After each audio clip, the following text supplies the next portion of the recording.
What's up guys, Sean here. In today's video, I'm going to be going over this CRK Umnumzan Tanto in a little bit better detail that I did not have a chance to cover yesterday. Hopefully get you guys some better views of it, a little bit better definition, better lighting. I actually had the time to take my time to make a nice little setup and get the lighting set to where everything should look nice for you guys. And I really, I thought about it and I really didn't want to pass up getting some decent video of this knife because, well, I put at least 20 hours into this sharpening job, which I know, one of you guys commented in the last video saying, it's just not worth it to them. Well, I mean, technically, it's probably not going to be worth it for me either, as far as what I'm getting paid and the time that I put into it. And it's kind of just the way that it goes with knife sharpening sometimes. This was a situation where the owner of this knife, well, I keep calling it a knife, but he only sent the blade.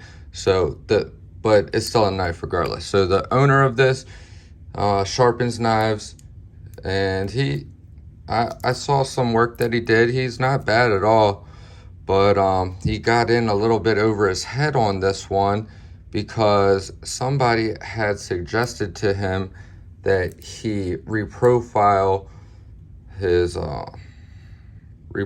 this with a zero grind and take this Tanto portion down to 10 degrees per side, which if you haven't been sharpening for a long time and sharpened a huge variety of knives of all different thicknesses and shapes and sizes and all that, initially you might not think that that is such a big deal. But if you've attempted anything like this before with stones, sharpening stones, you'll know that it's really not even a practical task. It's definitely more of a job for a belt grinder or a grinding wheel or sharpening wheel. I mean, shit. Even I mean, there are ways to do it a little bit faster than what I was able to do it, but at the same time, you don't want to be zipping off material that fast on a knife that costs $500, or probably over $500, I believe. So it's, whenever I'm working on any knife, but especially a expensive knife, something high end, or any of my, if just the fact that it belongs to somebody else, even if it's a $100 knife, I'm still going to treat it very gonna be very precautious with how I approach the sharpening. I'm not just going to jump in and go balls to the wall unless it's something that I'm 150% certain of and have done. If it's a knife that I've sharpened 100 times at least, like say a paramilitary 2 or a SHAMAN or something like that, or really any leaf shaped blade or any Warncliffe blade or anything like that, there's not much reason for me to have a whole lot of precaution going into it. But with this sharpening job, this wasn't like a common sharpening task. this isn't something that people have done all the time or people even attempt to do, because, well, one, it's going to be debatable or controversial whether the looks of having such a large bevel in the front here looks good or not. A lot of people are going to say it looks horrible. I personally think it looks pretty cool, but aside from looks, it is thinning out this front portion dramatically compared to the thickness from the factory. So what it is, you're essentially doing a regrind on the Tanto portion of the blade, because that entire portion right there, that is the edge bevel, and that is at 11.7 degrees per side. That is the lowest that I felt was by any means reasonable to go down to. Initially, the customer was telling me that he would like me to go down to 10 degrees per side if I could, but which I had intended to go along with exactly what he had asked me for, because when you're doing a customer's knife, you are, you want to give them what they want, not what you want. It's the same thing with haircuts. I'm a licensed barber. I've been doing, cutting hair for several years now. And, there's a lot of times where a customer will ask for something a certain way, and it will be the complete opposite of what I would have, suggested or recommended, or what I think would look good on them. But, something that you got to realize in life is that it's not always about you, So I always try to keep that in mind, and I always want to, do the top level of work that I possibly can, and I want to give my customers exactly what they want. I don't look to, I don't aim to meet expectations. I always aim to far exceed expectations, like by a long shot. This ain't amateur hour over here. I want to, when my customers see the final results, whether it's a haircut or a knife sharpening, I want them to be completely blown away. And, my efforts and what I have sought out to do, I have succeeded in so many instances, probably more than I know, which really brings me joy and happiness and fulfillment in my soul. All the messages that I've gotten from customers when they receive their knife, and they are just completely stoked and excited and amazed and can't believe it. And, all the messages saying, they never knew a knife could be that sharp. And that's the same exact excitement that I have had several times now throughout my sharpening journey. There's been different kind of like milestones of sharpness that I've gone through. What most people would consider, you have what, general consensus would be of what sharp is, maybe like, as long as it will cut computer paper without snagging, that's sharp enough to satisfy most people, more than sharp enough to satisfy most people. Then you have, is it sharp enough to cleanly cut phone book paper? And once you continue to sharpen more and more knives and you're honing your skills, you will start to consistently be able to do that. and you will feel that and you'll go, holy moly, that is a new, that's a new level of sharpness to me, and it's super exciting. And then you go to cut something with it, and you feel the reduction in the resistance as you're cutting through a material, the ease of initiating the cut, all around. Just hold on a second, guys.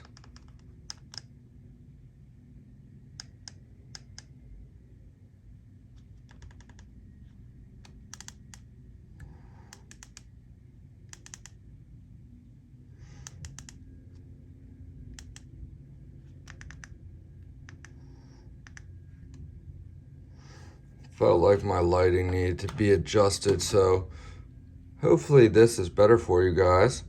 Yeah, I actually think this might be better. I always worry about overexposing it and having the lights too bright, but I think that looks pretty dang good. So anyway, getting distracted, and I've already gone on a long tangent, but hopefully you guys get the picture.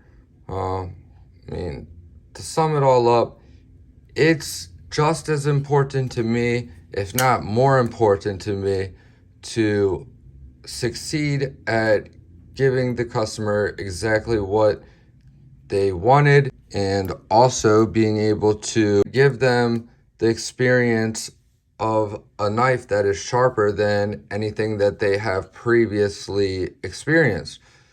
Because you don't know that a higher level of sharpness exists, or you can't really even comprehend it until you experience it. At least for me personally, and the way my brain works, there's a huge difference between, understanding the theory about something and actually experiencing it firsthand.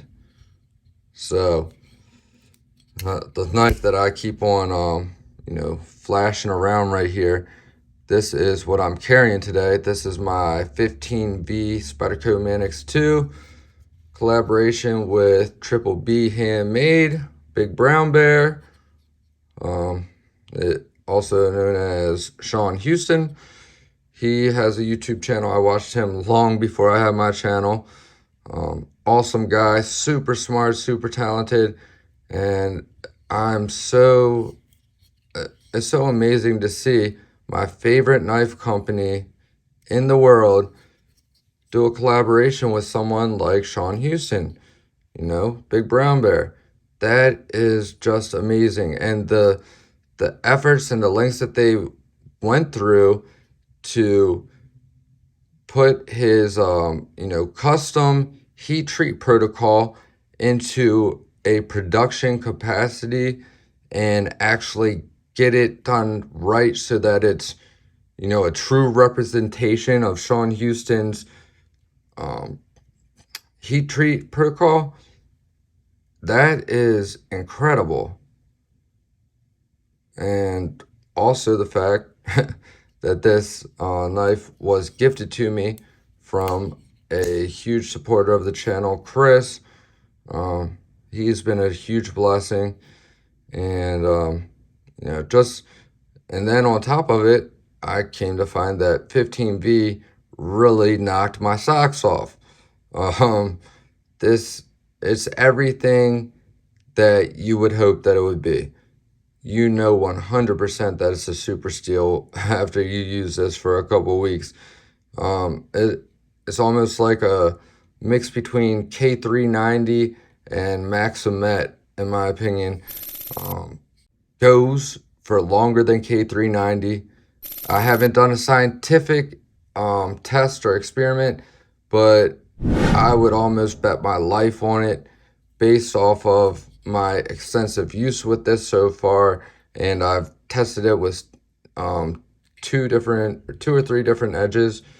I've done coarse and polished and semi-polished edges, and also tested it while it's still at the factory edge. This thing is fucking insane. It performed amazing through all those scenarios. I really haven't been able to dull this knife out yet. I just ended up doing those other sharpenings because I wanted to see how it did with different finishes, you know, coarse edge, polished edge, medium edge, etc. And I was cutting everything I possibly could and still couldn't get to really dull out. So I just said, you know, for the sake of being able to give people valuable or interesting feedback, I'm just going to go ahead and sharpen it anyway, so I can experience it, because God knows when this thing is going to finally dull out. It's really an incredible steel. I know SPYDERCO heat treated this to 65 Rockwell. That's incredible. That is right around where their K390 came in at. Here I have a K390 Paramilitary 2. So I have kind of extensive use with the Golden, Colorado Factory's K390. One more thing before I pop this out of the clamp real quick and show you guys closer. The other knife I'm carrying, Benchmade BAILOUT in M4 blade steel. And as you can see, I put a little bit of pizzazz on this one with some green anodized titanium hardware. And believe it or not, I got this hardware off of Amazon for $13. And it worked just fine, absolutely perfectly. They sell it for the BUGOUT, so you have to look up BUGOUT hardware, but the BUGOUT hardware and the BAILOUT hardware is exactly the same. And you can also make this hardware set work on, you know, I'm sure you can make it work on several other Benchmade models, but yep, this, the green anodizing looks good. Right here, this is some really well done anodizing. This is a teal color. So this is more of a like toxic green kind of color.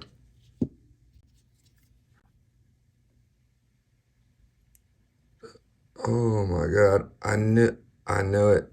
I felt it. I don't know how I ran my hand into that, but really looks, these two look really good together.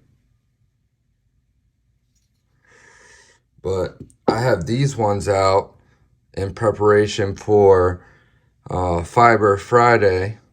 That's, you know, every Friday I have an excuse to bust out my favorite carbon fiber knives, which are mostly custom SPYDERCOs, and my custom 80-20.5 with the 3V shark foot blade. That's another great performer. If you want to try out some 3V, don't hesitate on grabbing this. You know, just my personal opinion. Well, actually, I can't, honestly, I can't say that in 100% confidence, because I haven't tested a lot of other 3V. So I can't tell you how their 3V is compared to other companies' 3V, but I can tell you that compared to all the other super steels I have, this has performed very well, and it sharpened freaking amazing. Took an insane edge and it's been holding the insane edge, and I'm really happy with it. Really happy that I decided to get that. Right after I got it, I had a little bit of buyer's remorse, wondering if I really, you know, if that was really a good purchase, because I wasn't really a huge fan of the 80-20.5 in the standard configuration that I have with the AUS 10A, which the AUS 10A was okay. It took a great edge. It got sharp, but you know, it isn't going to have the same kind of edge retention abilities as some of these harder steels. And sorry, I'm getting distracted trying not to let the blood roll. When you're talking how it compares across the board of all the different super steels, it does very well. So yeah, I've been very happy with it. So for me to be happy with it and impressed, it has to be pretty damn good. So props to Demco for that. And let me get something from my hand real quick. So I suppose that I suppose that that could work as my cut test to confirm that it's sharp. I say it's sharp. I didn't even know that I cut myself. And I have that on camera. You guys saw that. I felt my hand bump something, and in the back of my mind, I was like, I hope I didn't hit that blade. But it didn't feel like a cut. So, hey, that's pretty freaking sharp. Now, where the hell? Oh, damn it. I don't see any band-aids around here. Must have sent them all out. I always send band-aids with any knives that I sharpen for this reason, because you're going to get cut. You know, hopefully it's not as soon as you open it, but the more you handle extremely sharp knives, the more chances you have of getting cut. It's just, you know, it's just the way it is. So what I just used right there, New Skin liquid bandage spray. I have never used this on a cut that was still bleeding. So it'll be interesting to see if this actually like closes up or if the blood is gonna just bubble up and keep it from sealing. But anyways, let's get this out of the clamp. Right here I have a 4mm driver that I got from Grid-O-Matic for my TSPROF. It has the ball hex end. The difference between a ball end and a regular hex end, this one, you can hit it at different angles. You don't have to be, you know, straight down, square, flush into the head to, you know, screw it in or unscrew it without damaging it. This way you can actually hit it from an angle and not worry about damaging the head of the screw, which is pretty cool. So definitely a fan of the ball style hexes, or you know, whatever it is that it's on. Really, I've only seen it with hexes, I believe.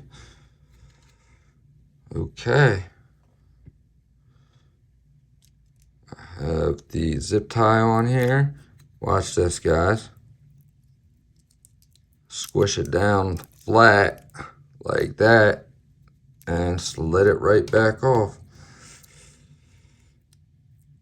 Go ahead and clean this up. Let me make some space for myself. Maybe move some of these knives, because that is a little bit of a hazard now that I'm actually moving around doing stuff. Alright, so let's take a look at her. Now, it's not going to be a perfect mirror. You are going to see scratches in it because I freehand strop. and the customer sent me the blade with no handle, which, you know, I made it work, but, you know, I would have been able to, you know, do more strop, because I strop pretty much exclusively freehand, and it's really hard to do that without a handle. And honestly, the chances of me causing more harm than good by stropping without the handle it's not worth the risk, especially when the edge already looks really good and it's extremely sharp. I keep on feeling it grab my skin. See right where the tip is? If I just touch it, I feel it grabbing my skin.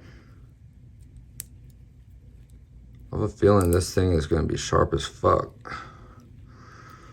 But yeah, so I sharpened this basically like it was 2 edges. A lot of times I'll do 1 clamp location, but for this, since with it being a massive job, I did 2 clamp locations.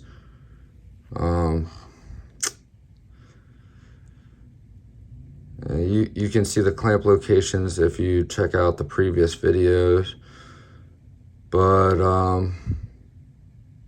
yeah, so for the main portion of the edge, I had it clamped, you know, along this area right here, basically parallel with the edge, and the main portion is sharpened at 14.5 degrees per side, and then the tip is sharpened at 11.6, I think it is 11.6 degrees per side, maybe 11.7, whatever it was. Essentially what I did when I first started, I marked everything with a Sharpie as usual, and I wanted to find the angle that the owner had already started. The owner had this section reprofiled, and it looked pretty good, pretty even and symmetrical, but it had plenty of room for improvement, so I was obviously still going to go over it.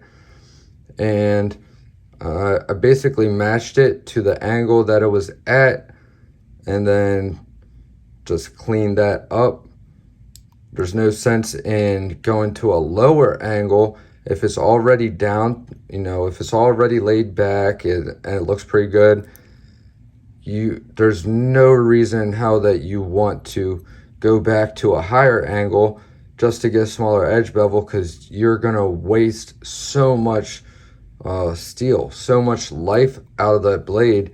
It's gonna get sheared straight off when you raise that angle up, and you're gonna lose all that you know, added cutting performance or increased cutting performance that you'll get from the lower angle.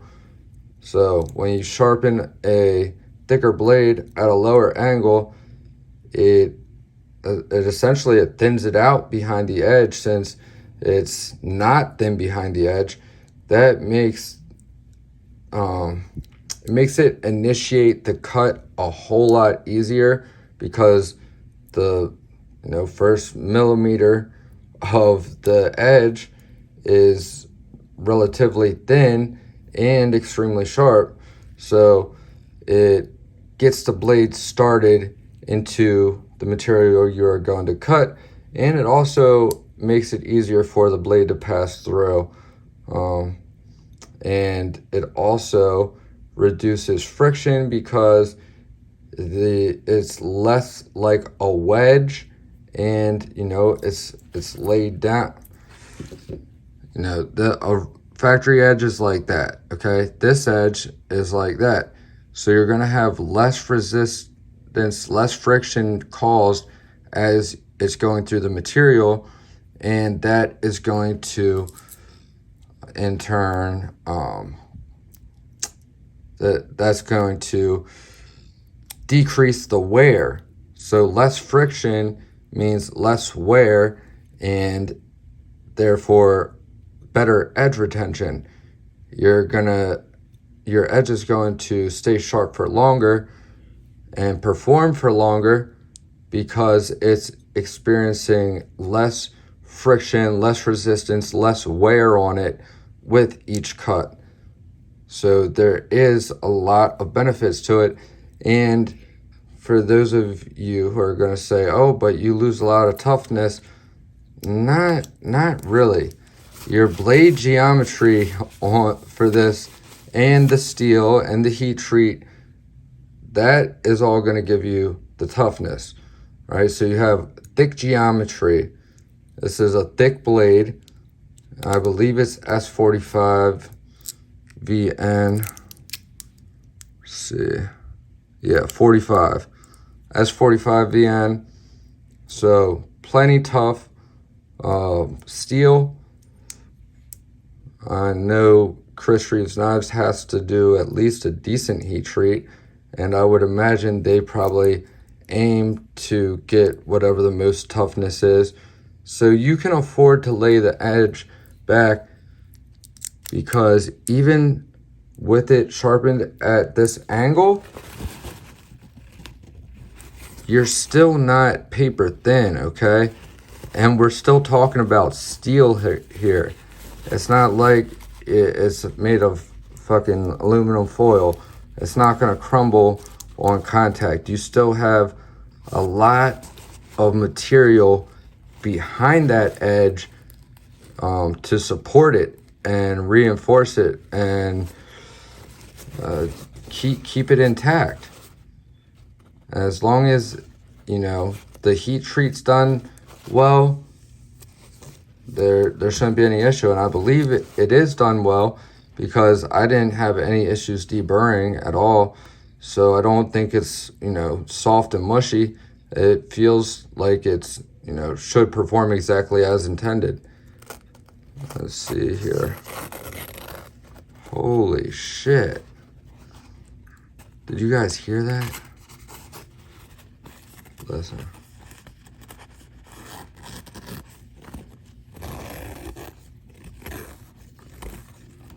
It sounds like the blade's freaking ringing as I go through it.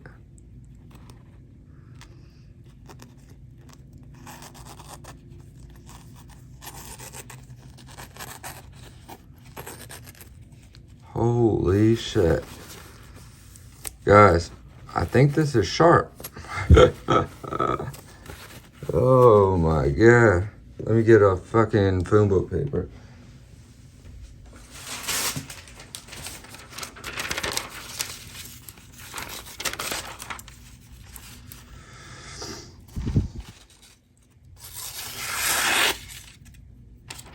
Good Lord Almighty. Oh yeah, this motherfucker is blazing sharp. Ta!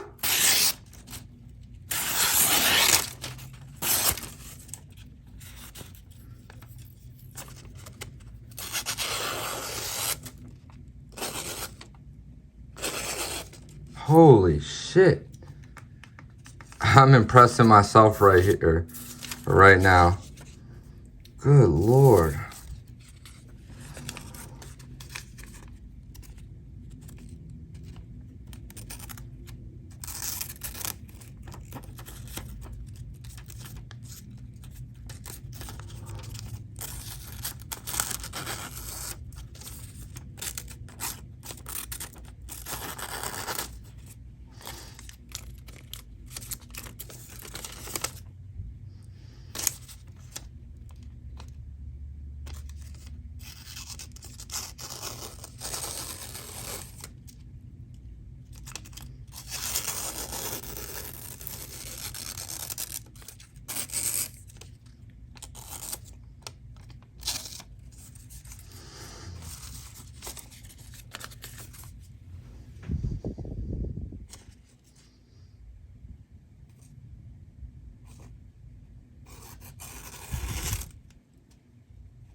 Fucking right.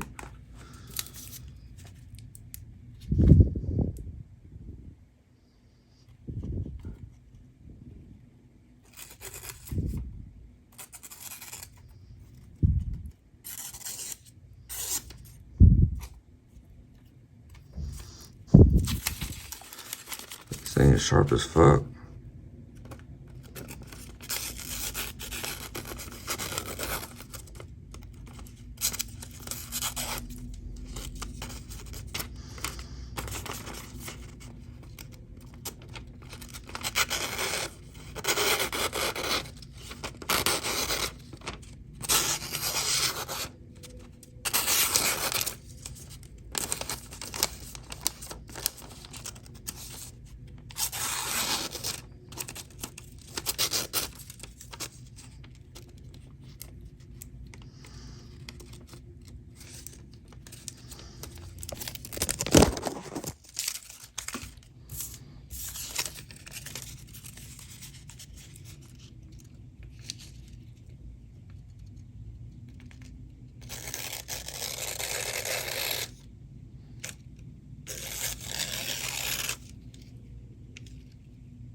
Holy shit.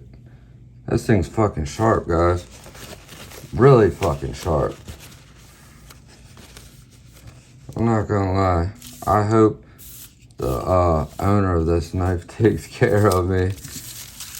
Because now I'm like fucking, what, 24, 26 hours? And the thing is, it's like, you know, he didn't ask for all of this and all, but it's nice when people appreciate it and hook me up. Because, you know, I care. See, my problem is my heart. I care, and my passion. I care more than it's should be worth to me. It's worth more than it should be. I need to set limitations, you know, to certain things, and price and value my time. You know, reasonably and fairly, but that's a hard thing to do, because it's kind of a hard thing to determine. And yeah, I don't know, guys, but let's see here.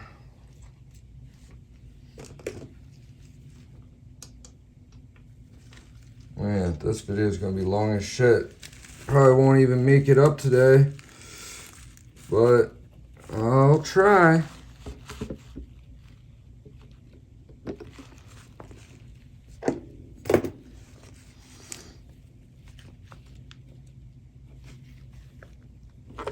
Alright, I need to hurry up and get my ass on the road.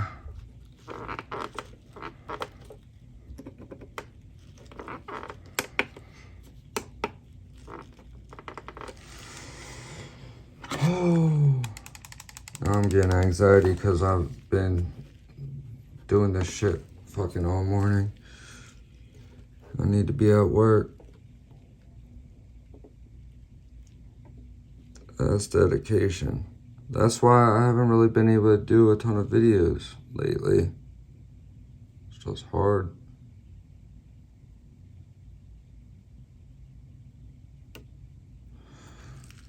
All right.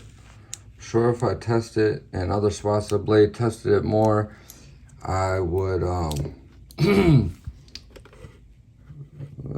I could probably find portions that are maybe even a lot lower than that, but that right there, that is more than good enough. So yeah, and you guys saw how it cuts like a fucking champ. So there you guys have it. CRK Umnumzan. Thank you all for watching. I love you guys. Jesus loves you. Stay tuned, and I'll see you guys in the next one. Peace.